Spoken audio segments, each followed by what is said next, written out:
BRS రజతోత్సవ సభలో కేసీఆర్ ముసలి కన్నీరు కార్చిండని మంత్రి సీతక్క ఎద్దేవా చేశారు. వసలేని ప్రసంగంతో కాంగ్రెస్ ప్రభుత్వాన్ని తూలనాడటం బాధాకరమన్నారు. కాంగ్రెస్ ప్రభుత్వం సభను అడ్డుకుందని కేసీఆర్ అబద్దాలు మాట్లాడారని సీతక్క ప్రస్తావించారు. తెలంగాణకు పవిత్ర దేవాలయమైన అసెంబ్లీని తూలనాడిన కేసీఆర్ కు ఆయన అనుచర వర్గానికి అసెంబ్లీకి వచ్చే అర్హత లేదన్నారు. తెలంగాణ ఆగమైందని కేసీఆర్ అంటున్నారని, పదవిని కోల్పోయిన తర్వాత కేసీఆర్ కుటుంబం ఆగమైందన్నారు. పదవిని కోల్పోయిన ఫ్రస్ట్రేషన్ కేసీఆర్ లో కనిపిస్తుందని మంత్రి సీతక్క అభిప్రాయాన్ని వ్యక్తం చేశారు. ఇవాళ బహిరంగ సభను అడ్డుకోవడానికి ప్రయత్నించడం అంటున్నారు. మేము అడ్డుకునే ప్రయత్నం చేస్తే ఆ సభ జరుగునా, ఆ స్థలం నీకు వచ్చినా, అక్కడ అనేక వాగులు, అదేవిధంగా చెరువులు, కాలువలు, గవర్నమెంట్ కాలువలు కూడా నిస్సిగ్గుగా పూర్తి చేసి ఇవాళ మరి సభ పెట్టుకున్నారంటే ప్రభుత్వం ఒక ప్రజాస్వామిక ప్రభుత్వం కాబట్టి ఆలోచించి ఇవాళ పర్మిషన్ ఇస్తే ఇవాళ ముసలి కన్నీళ్లు గార్చడం కోసం రాష్ట్రం ఆగమైంది. రాష్ట్రం ఎందుకు ఆగమైందా?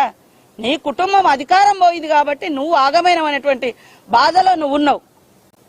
ఇవాళ అసెంబ్లీ అనేది రాష్ట్రానికి ఒక దేవాలయం, చట్టాలు చేసేటువంటి, సంస్కరణలు తెచ్చేటువంటి మరి గొప్ప చర్చా వేదిక అసెంబ్లీ అనేది.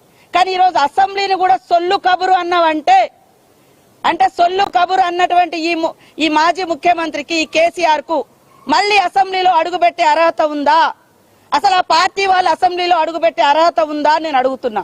అంటే మీకు అధికారం ఉంటేనే అసెంబ్లీకి వస్తారు, అధికారం లేకుంటే అసెంబ్లీకి రావంటే అసలు నువ్వేం నాయకుడు అంటున్నా? ప్రజల తరపున అధికారం ఉన్నా లేకున్నా ప్రజల తరపున మాట్లాడేటోడు నిజమైన నాయకుడు. నీకు అధికారం లేకుంటే అసెంబ్లీ సొల్లు కబుర్లాగంటే నీ కొడుకుని ఎందుకు పంపిస్తున్నావు? నీ అల్లుని ఎందుకు పంపిస్తున్నావు? మీ బచ్చగాళ్ళు అన్నావు కదా, బచ్చగాళ్ళని ఎందుకు పంపిస్తున్నావు? అందరినీ ఫామ్ హౌస్ లో పెట్టుకొని అక్కడ ట్రైనింగ్ ఇచ్చుకోండి, అది బాగుంటది.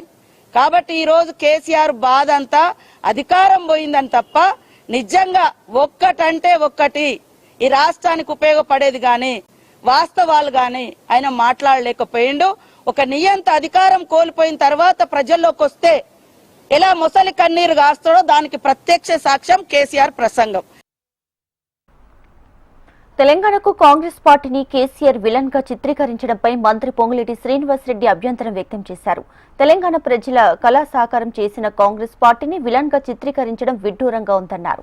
తెలంగాణ ఇచ్చిన యూపీఏ చైర్పర్సన్ సోనియా గాంధీని దేవతగా కీర్తించి కుటుంబ సభ్యులతో వెళ్లి సాష్టాంగ ప్రమాణం చేసి ఇప్పుడు కాంగ్రెస్ పార్టీని విలన్ గా చిత్రీకరించడాన్ని చూస్తుంటే కేసీఆర్ ఒళ్లంతా విషం నింపుకొని మాట్లాడారని మంత్రి పొంగులేటి శ్రీనివాసరెడ్డి తన అభిప్రాయాన్ని వ్యక్తం చేశారు.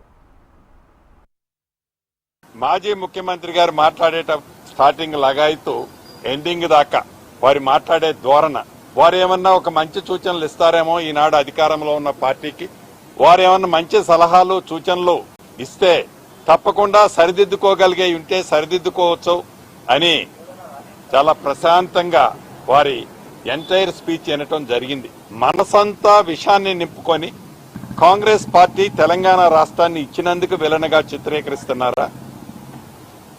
కాంగ్రెస్ పార్టీని హైదరాబాద్ తో కూడుకున్న తెలంగాణ రాష్ట్రాన్ని ఇచ్చినందుకు కాంగ్రెస్ పార్టీని విలనగా చిత్రీకరిస్తున్నారా? యూపీఏ చైర్మన్ గా శ్రీమతి సోనియా గాంధీ గారిని దేవతగా అని పొగిడిన మీరు తెలంగాణ రాష్ట్రం ఇచ్చిన తర్వాత మీ ఎంటైర్ కుటుంబం శ్రీమతి సోనియా గాంధీ గారికి సాష్టాంగ నమస్కారం చేసింది మర్చిపోయి ఈనాడు కాంగ్రెస్ పార్టీ తెలంగాణ రాష్ట్రం ఏదో విలనగా చిత్రీకరించే తాపత్రయం, ఉక్కురోషం, కడుపంతా విషం పెట్టుకొని మీరు మాట్లాడుతున్న తీరు చూస్తుంటే చాలా బాధ అనిపించింది. మీరు తెలంగాణ ప్రజల కోసం ఆవేదన పడుతున్నారా, బాధపడుతున్నారా? మీరు ఆ వేదిక మీద చెప్పినట్లు ఏదో బాధపడిపోతున్నట్లు మీరు మాట్లాడే తీరు చాలా నవ్వు కూడా వచ్చింది.